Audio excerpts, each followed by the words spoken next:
Guys, Kerala Blasters ജനുവരിയിൽ വളരെയധികം ആഘോഷിച്ചു കൊണ്ടുവന്നിട്ടുള്ള ഒരു ഇന്ത്യൻ സൈനിങ് ആണ് വികാസ് ഷിംനാം എന്ന് പറയുന്ന സെൻട്രൽ ബാക്ക് ആയിട്ടുള്ള താരം. ചെന്നൈയിൻ എഫ് സിയിൽ നിന്നാണ് ഈ ഒരു താരത്തെ എത്തിക്കുന്നത്.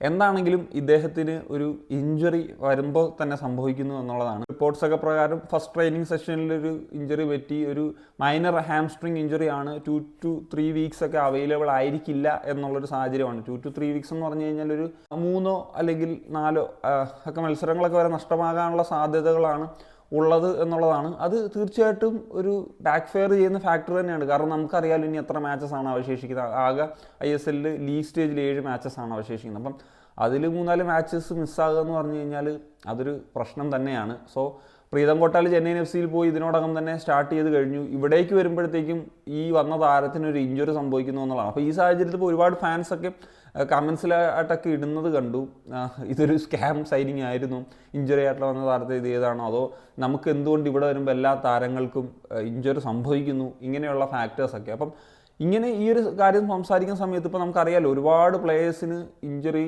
നമുക്ക് നിരന്തരം സംഭവിക്കുന്ന ഒരു കാഴ്ച നമ്മുടെ ടീമിൽ വരുമ്പോൾ കാണാറുണ്ട്.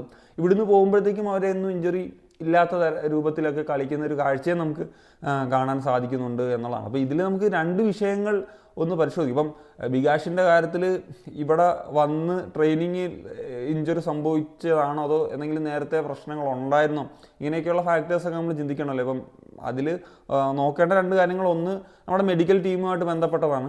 രണ്ടാമത്തെ ഒരു കാര്യം എന്ന് വെച്ച് കഴിഞ്ഞാൽ നമ്മുടെ ട്രെയിനിങ് ഗ്രൗണ്ടുമായിട്ട് ബന്ധപ്പെട്ടതാണ്. ഇപ്പം മെഡിക്കൽ ടീമുമായിട്ട് ബന്ധപ്പെട്ടൊരു കാര്യം എന്ന് വെച്ച് കഴിഞ്ഞാൽ ഇപ്പം ചെന്നൈയിൻ എഫ് സിയിൽ നിന്ന് ഇഞ്ചുറി ആയിട്ട് വന്നൊരു പ്ലെയർ ആണെങ്കിൽ അത് മെഡിക്കൽ നടക്കുന്ന സിറ്റുവേഷനിൽ തന്നെ ആക്സസ് ചെയ്യേണ്ട ഒരു ഫാക്ടറാണ്. സോ ഇവിടെ വരുന്നൊരു കാര്യം ഫസ്റ്റ് ട്രെയിനിങ് സെഷനിൽ ഇഞ്ചുറി സംഭവിച്ചു എന്നുള്ളതാണ്. സോ ഇവിടെ ഒരു കാര്യം പരിശോധിക്കേണ്ടതെന്ന് വെച്ചാൽ നമുക്ക് അറിയാം നിരന്തരമായിട്ട് അല്ലെങ്കിൽ ഒരുപാട് ഇഞ്ചുറികളൊക്കെ സംഭവിക്കാൻ തുടങ്ങിയത് എനിക്ക് തോന്നുന്നു 2022-23 സീസൺ മുതലാണ് എന്നുള്ളതാണ്. അതായത് ഇവാൻ്റെ 2ാമത്തെ സീസൺ മുതലാണ് എന്നുള്ളതാണ്. കഴിഞ്ഞ സീസണിലേക്ക് എത്തിയൊരു സമയത്ത് അതിൻ്റെ ഒരു എക്സ്ട്രീം വെർഷനാണ് നമ്മൾ കണ്ടത്. നമുക്കറിയാലോ എന്തോരം പ്ലേയേഴ്സിനാണ് ഇഞ്ചുറികൾ സംഭവിച്ചത്, അത് എത്രത്തോളം നമ്മളെ ബാക്ക് ഫെയർ ചെയ്തിട്ടുണ്ട് എന്നുള്ളത്. ഈ സീസണിലേക്ക് വരുമ്പോഴത്തേക്കും ഒരുപാട് പ്ലേയേഴ്സ് ഇഞ്ചുറി കാരണം എവിടെയാണെന്ന് പോലും അറിയാതെ, ഇപ്പം എക്സാമ്പിൾ പറയുകയാണെങ്കിൽ ഇഷാൻ പണ്ഡിതയുടെ കാര്യം എടുക്കാം, അല്ലെങ്കിൽ ഇപ്പം പ്രബീർ ദാസിൻ്റെ കാര്യം എടുക്കാം, ഐമൻ, അസർ, സൗരവ്, അമ്മാവി, ഇങ്ങനെ തുടങ്ങിയിട്ടുള്ള പ്ലേയേഴ്സിൻ്റെയൊക്കെ പേര് ഇതിൽ ആർക്കൊക്കെ ഇനി ഇഞ്ചുറി അല്ലാതിരുന്നു എന്നുള്ളതൊന്നും എനിക്ക് അറിഞ്ഞുകൂടാ. സോ എന്താണെങ്കിലും പ്രബീറൊക്കെ ഇഞ്ചുറി മാറി വന്നപ്പോൾ മുംബൈ സിറ്റി എഫ് സിയിലേക്ക് ലോണിൽ പോയി അദ്ദേഹം മിക്ക മാച്ചസിലും കളിക്കുന്ന ഒരു സാഹചര്യത്തിലേക്ക് വരെ എത്തിയിട്ടുണ്ട്. സോ എപ്പോഴും നമ്മൾ ഉന്നയിക്കുന്ന ഒരു ചോദ്യമാണ് ആരാധകർ നമ്മുടെ മെഡിക്കൽ ടീമിൻ്റെ ഒരു കാര്യം. എനിക്കൊന്ന് കുറച്ച് വർഷങ്ങളായിട്ട് സെയിം മെഡിക്കൽ ടീമൊക്കെ തന്നെയാണെന്ന് തോന്നുന്നു. പക്ഷേ അത് ഇതേവരെ ഒരു എന്താണ് സംഭവിക്കുന്നത് എന്നുള്ള കാര്യത്തിലൊന്നും ഒരു ക്ലാരിഫിക്കേഷൻ ഇതുവരെ വന്നിട്ടില്ല എന്നുള്ളതാണ്. എന്താണെങ്കിലും ഹാംസ്ട്രിങ് ഇഞ്ചുറി ഒരു 2-3 വീക്സ് ആണ് പുറത്തിരിക്കേണ്ട സാഹചര്യം എന്നൊക്കെ പറയുന്നത്. അപ്പം അതൊരു വലിയ കാലയളവല്ല. ഇത് ഒരു സ്കാം സൈനിങ് ഒന്നും ഞാൻ പറയുന്നില്ല. കാരണം എന്ന് വെച്ച് കഴിഞ്ഞാൽ ഇദ്ദേഹത്തിന് ഈ ഒരു സമ്മറിൽ കോൺട്രാക്ട് തീരാനിരിക്കുന്ന ഒരു പ്ലെയറാണ്. അപ്പോൾ ആ സാഹചര്യത്തിൽ എത്തിക്കുന്നതിനേക്കാൾ കുറച്ചും കൂടി ഈസിയാണ് ഈ സാഹചര്യത്തിൽ പ്രീതത്തെ അങ്ങനെ പോയി ഈ ഒരു സാഹചര്യം സംഭവിച്ചത്. പ്രത്യേകിച്ച് വളരെ പ്രോമിസിങ് ആയിട്ടുള്ളൊരു ടാലൻറ്റ് തന്നെയാണ് വികാഷ് എന്ന് പറയുന്ന കാര്യത്തിൽ സംശയമില്ല. പിന്നെ ഇതല്ലെങ്കിൽ പോലും നമുക്കിപ്പം സൂപ്പർ കപ്പ് പോലെയുള്ള ടൂർണമെൻറ്റ് കളിക്കാൻ പറ്റും. ഈവൻ നമുക്ക് പ്ലേ ഓഫ് യോഗ്യത നേടി കഴിഞ്ഞാൽ ആ സമയത്തൊക്കെ ഒരു അവൈലബിലിറ്റി ഉണ്ടാകും. ഇതാണ് പറയേണ്ടത്. ഇവിടെയാണ് നമുക്ക് ട്രെയിനിങ് ഗ്രൗണ്ടിൻ്റെ കാര്യം കൂടി ഒന്ന് സംസാരിക്കേണ്ടത്. ഇപ്പം ഫസ്റ്റ് ട്രെയിനിങ് സെഷനിൽ തന്നെ അദ്ദേഹത്തിന് ഒരു ഇഞ്ചുറി പറ്റുന്നു എന്നുള്ളതാണ്. അപ്പോൾ നമ്മുടെ ഒരുപാട് പ്ലേയേഴ്സിന് ഈ പറഞ്ഞതുപോലെ മത്സരങ്ങളിലല്ലാതെ ഇഞ്ചുറി പറ്റുന്നത് സർവ്വസാധാരണമാണ്. ഞാൻ നേരത്തെ പറഞ്ഞ ലിസ്റ്റിലുള്ള മിക്ക പ്ലേയേഴ്സിനും മാച്ച് ഡേയ്സിൽ അല്ല ഇഞ്ചുറി പറ്റിയിട്ടുള്ളത്. പലർക്കും ട്രെയിനിങ് ഗ്രൗണ്ടിൽ ഒക്കെ സംഭവിക്കും. ഇപ്പം ലാസ്റ്റ് വർഷത്തെ ലൂണയുടെയൊക്കെ അടക്കമുള്ള കാര്യങ്ങൾ നമുക്ക് പറയാൻ പറ്റും. ഇത് നമുക്ക് ഇഞ്ചുറി വളരെ കാര്യമായിട്ട് വരാൻ തുടങ്ങിയത് ഞാൻ പറഞ്ഞല്ലോ 2022-23 സീസൺ മുതലാണ്. സോ ഇതിനു മുമ്പ് ഉണ്ടായിരുന്ന സീസണുകൾ നമുക്ക് കോവിഡ് സീസണായിരുന്നു, ഗോവയിലായിരുന്നു. ഇപ്പം ഇവാൻ്റെ ഫസ്റ്റ് സീസൺ നോക്കിക്കഴിഞ്ഞാൽ നമുക്ക് അത്രമേൽ ഇഞ്ചുറികൾ, ഇപ്പം ഇഞ്ചുറികൾ എന്താണെങ്കിലും സംഭവിക്കും, പക്ഷേ അത്രമേൽ ഇഞ്ചുറികൾ സംഭവിച്ചിട്ടില്ല. അപ്പം നമ്മുടെ ഈ ട്രെയിനിങ് ഗ്രൗണ്ട് എന്ന് പറയുന്നൊരു സംഭവത്തിലൊരു പ്രശ്നമുണ്ടോ എന്നുള്ളത് നമ്മൾ തീർച്ചയായിട്ടും മനസ്സിലാക്കണം. അല്ലെങ്കിൽ അത് മാനേജ്മെൻറ്റ് സൈഡിൽ നിന്നെങ്കിലും മനസ്സിലാക്കേണ്ട ഒരു കാര്യം തന്നെയാണ് എന്നുള്ളതാണ്. കാരണം എന്താണെന്ന് വെച്ച് കഴിഞ്ഞാൽ ഇപ്പോൾ പനമ്പള്ളി ഗ്രൗണ്ടാണ്, അത് കേരള ബ്ലാസ്റ്റേഴ്സിൻ്റെ സ്വന്തം ഗ്രൗണ്ടല്ല, സ്പോർട്സ് കൗൺസിലിൻ്റെ ഗ്രൗണ്ടാണ്. അപ്പം ആ ഒരു ഗ്രൗണ്ട് എന്ന് പറഞ്ഞു കഴിഞ്ഞാൽ ഒരുപാട് കാര്യങ്ങൾക്ക് ഉപയോഗിക്കുന്നുണ്ട്. പലരും അവിടെ ട്രെയിനിങ്ങിന് യൂസ് ചെയ്യുന്നുണ്ട്, പല മാച്ചസും അവിടെ നടക്കുന്നുണ്ട്. അങ്ങനെ ഒരു ബിസി ഷെഡ്യൂളിലാണ് പനമ്പള്ളി നഗർ ഗ്രൗണ്ട് പോകുന്നത് എന്നുള്ളത് നമുക്ക് മനസ്സിലാക്കാൻ സാധിക്കും. അപ്പം അവിടുത്തെ ഗ്രൗണ്ട് കണ്ടീഷൻസും അത്ര മികച്ചതല്ല എന്നുള്ളത് മുമ്പേ കേട്ടിട്ടുണ്ട്. നിങ്ങൾ കഴിഞ്ഞ ദിവസം ഹോമിപാമിൻ്റെ ഒരു കൊളാബ് വീഡിയോ വന്നിട്ടുണ്ടായിരുന്നു. അതിനകത്ത് നമ്മുടെ ഗ്രൗണ്ടിൻ്റെ കണ്ടീഷൻ എങ്ങനെയാണ് എന്നുള്ളത് കണ്ടതാണ്. അപ്പം പിന്നീട് അത് ഡിലീറ്റ് ചെയ്തെന്ന് തോന്നുന്നു. ഞാനിപ്പോൾ നോക്കിയപ്പോൾ എന്താണെങ്കിലും അത് കാണുന്നില്ല. അപ്പം അങ്ങനത്തെ ഒരു അവസ്ഥയിൽ നിന്നാണോ ഈ ഒരു ഇഞ്ചുറികൾ സംഭവിക്കുന്നത് എന്നുള്ളതും മറ്റൊരു കാര്യമായിട്ട് നമുക്ക് ചിന്തിക്കേണ്ടതാണ്. ഇപ്പോൾ ഒരു ISL ക്ലബ്സുകളിനൊക്കെ എന്താണെങ്കിലും സ്വന്തമായിട്ടൊരു ട്രെയിനിങ് ഗ്രൗണ്ട് എന്ന് പറയുന്ന രീതിയിലേക്ക് എത്തേണ്ട സമയമൊക്കെ അതിക്രമിച്ചു കഴിഞ്ഞു. ഞാൻ മുമ്പ് ഒരു വീഡിയോയിൽ പറഞ്ഞിട്ടുള്ളതാണ്. അപ്പം ഇതിപ്പോൾ ഹൈദരാബാദ് FC പോലെയുള്ള ISL ടീമുകൾക്ക് വരെ ഉണ്ട് സ്വന്തമായിട്ടുള്ളൊരു ട്രെയിനിങ് ഗ്രൗണ്ട് എന്ന് പറയുന്നത്. അതുപോലെ ഐ ലീഗിൽ നോക്കിയാലും പല ക്ലബ്ബുകൾക്കുണ്ട്. ഇപ്പോൾ ശ്രീനിധി FCക്കൊക്കെ എനിക്ക് തോന്നുന്നു ഒന്നിലധികം ട്രെയിനിങ് ഗ്രൗണ്ടുകളുണ്ട്. അപ്പം കേരള ബ്ലാസ്റ്റേഴ്സ് പോലത്തെ ഒരു ക്ലബ്ബിനും ഉറപ്പായിട്ടും സ്വന്തമായിട്ടൊരു ട്രെയിനിങ് ഗ്രൗണ്ട് വളരെ ആവശ്യമാണ്. ഇത് സീസൺ തുടങ്ങുന്നതിന് മുമ്പ് പനമ്പള്ളി കിട്ടില്ല എന്നൊക്കെയുള്ള ചില സാഹചര്യങ്ങളൊക്കെ ഉണ്ടായിരുന്നല്ലോ. പിന്നീട് ഇപ്പം മാനേജ്മെൻറ്റ് സൈഡിൽ നിന്നൊക്കെ അത് പറഞ്ഞൊരു കാര്യം എന്ന് വെച്ച് കഴിഞ്ഞാൽ അങ്ങനത്തെ പ്രശ്നങ്ങളെ ഒന്നും ഉണ്ടായില്ല എന്നുള്ളതാണ്. പക്ഷേ നമുക്കറിയാം പ്രശ്നങ്ങൾ സംഭവിച്ചിട്ടുണ്ട്. അവർ വേറൊരു ട്രെയിനിങ് ഗ്രൗണ്ട് നോക്കി എന്നുള്ളത് ഏത് ലീസിനൊക്കെ എടുത്തിട്ട് ഏത് സ്കൂൾ ഗ്രൗണ്ടൊക്കെ ആയിരുന്നു. പക്ഷേ പിന്നീട് ഇപ്പം അതിനെ പറ്റിയിട്ടുള്ള യാതൊരു വിവരവും കിട്ടാനില്ല എന്നുള്ളതാണ്. ഇന്നലെ കേരള ബ്ലാസ്റ്റേഴ്സിൻ്റെ സൈഡിൽ നിന്നൊരു പോഡ്കാസ്റ്റ് വീഡിയോ വന്നിട്ടുണ്ടായിരുന്നല്ലോ. സോ പലരും ചോദിച്ചിരുന്നു ഇതുമായി ബന്ധപ്പെട്ടിട്ട് ഒരു വീഡിയോ ഒക്കെ ചെയ്യാമെന്നുള്ളത്. ആക്ച്വലി ഒന്നാമത്തെ കാര്യം ഞാൻ ആ വീഡിയോ മുഴുവനായിട്ട് കണ്ടിട്ടില്ല. ഞാൻ ഇത് കണ്ടു, റീൽസ് കണ്ടു, അതിനകത്തൊരു കമൻറ്റ് വിട്ടു.